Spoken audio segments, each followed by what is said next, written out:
Washington at the Los Angeles Rams. Big over-under. If Brian Robinson doesn't go, does this just make the wide receiver options and the quarterbacks in this matchup even more appealing? This game is going to be fun. I think what we've seen from the Rams, Matthew Stafford was playing good at the start of the year, and then he picked up a little bit of an injury. And it wasn't really happening for fantasy purposes because the touchdowns weren't there. And that's because the Rams discovered Kyren Williams. Kyren Williams has been the piece they've missed over the last couple of years. And they've been such a pass-heavy team in the red zone. It's been a big feature of Sean McVay offenses and why Cooper Kupp absolutely went nuclear, because he was the design. They didn't run because they just threw to Cooper Kupp. This year, Kyren Williams has 41 rushing attempts inside the red zone, which is fifth most among all running backs, despite the fact that he missed 4 games going on IR. So you can look at what they've got there. They've got a great ground game, and they come into this, the absolute nut matchup against the Commanders, who have allowed 11 top 12 quarterback games so far this year. No other team's allowed over 9. Only one other team's allowed more than 7, the Jags. And you look at what Kupp did last week. Kupp hasn't been great this year, but against the Ravens, the Rams moved him back into the slot more often, and he just went off. He looked like his old self. He was perhaps missing a step, not quite as fast as he used to be. But you had Nakua, who's winning further downfield, and you had Kupp winning out of the slot.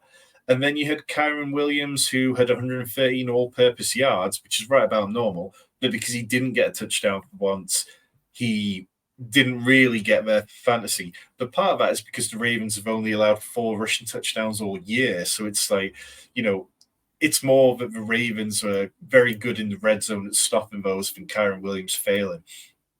I think I'm looking at this game and I'm going to stack Matthew Stafford with Puka and Kupp. I think you could probably throw in Kyren Williams over one of them instead for DFS. And then on the other side, Gibson will be in play massively if Brian Robinson doesn't play. The Rams, their run defense is 21st in DVOA. They've been better against the pass this year. It's like fringe better, not a huge amount. But where I do expect the Commanders to have some success is Sam Howell. The Rams have struggled against rushing quarterbacks all season. They've left 4 different quarterbacks have over 40 yards against them. And I expect Jahan Dotson to be able to have some joy here, because where the Rams are most vulnerable is to the outside wide receivers. So I think you can look at starting Terry McLaurin. I think you can look at starting Jahan Dotson.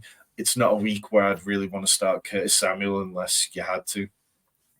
Yeah, I mean, the Washington wide receivers have been absolutely killing me all year. I don't get how a team can lead the league in passing attempts, completions, passing yards, and none of their wide receivers, frankly, be doing anything good for fantasy. But the chat has gone absolutely mental, Tom. We have got a load of questions in here, so let's try and fire through these as quick as possible and help people.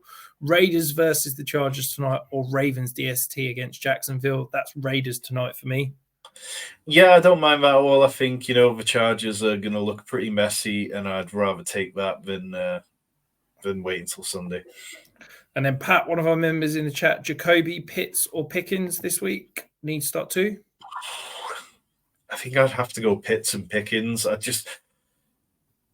With AOC, I mean, he could end up getting benched tonight for Jimmy G, and it's just so many questions of the unknown there, even though it's a nice matchup.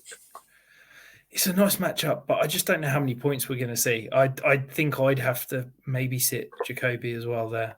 And then Dylan is saying a couple of questions here. So number 1, likely at Jacksonville or McBride against San Francisco? That's likely for me. I'd lean McBride, but I've got them back-to-back, so could easily go likely. But yeah, I think I'd go McBride just based on volume. And then number 2, start 2 running back, 2 wide receivers, 1 flex. James Cook, Mixon, Pollard, Spears, Diggs, Ayuk, Brown, Reed, Downs. So for me, that's Cook, Mixon, Diggs, Ayuk, and then Pollard in the flex. Yeah, I think I'd possibly be trying to push Jaden Reed in there, maybe ahead of James Cook. But that's pretty much it, really. Yeah, perfect. And then Dylan's got a couple more. Would you rather have this week in full PPR if Stroud doesn't play Levis, DeVito, or Flacco, or Zach Wilson? That's Flacco for me. Yep, Flacco against Bears is definitely a matchup I like. And then Dylan saying Connor versus the 49ers, Ford versus Chicago, Singletary, or CEH McKinnon. It's Ford for me. Yeah, agree with you there. And then final question from Cam. I was leaning Purdy in DFS. Are we saying Stafford is the favourable QB this week? Well, I mean, they're both going to be in the DFS deep dive right up. The quarterbacks and running backs will be up this evening before tonight's game. Wide receivers, tight ends tomorrow. And both of those players, I think you can look to attack in DFS. Yeah, are you going to be a little bit concerned with this high over-under in this matchup, Tom, that it could potentially be a little bit too chalky for some of those tournament lineups? Well, I think, it's just looking at ways to attack it. Like Stafford plus one wide receiver is going to be very popular. But the moment we start adding in more wide receivers, if you want to onslaught this game, or if you want to go, okay, well, I think Sam Howell has the potential to be the highest scoring quarterback. Let's go Sam Howell, Jahan Dotson, Cooper Kupp, Puka Nacua, and take it from that side. And then if Sam Howell runs for his life and ends up picking up like 50 yards, he's had 4 rushing touchdowns in a row, then perhaps he outplays Stafford, and then you've got different that way. So there'll definitely be ways we can look at doing it. And in the YouTube members-only video that we do each week, which talks about that kind of leverage and about stacks to build around, I'll find some ways that we can get different and set our members up for real success in DFS.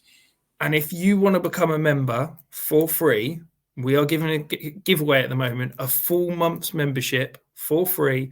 All you've got to do is subscribe to the channel, take a little screenshot and send it to either Tom, myself, or the Sanctuary page on Twitter, and we'll get you entered. We'll be announcing the winner of that on Sunday.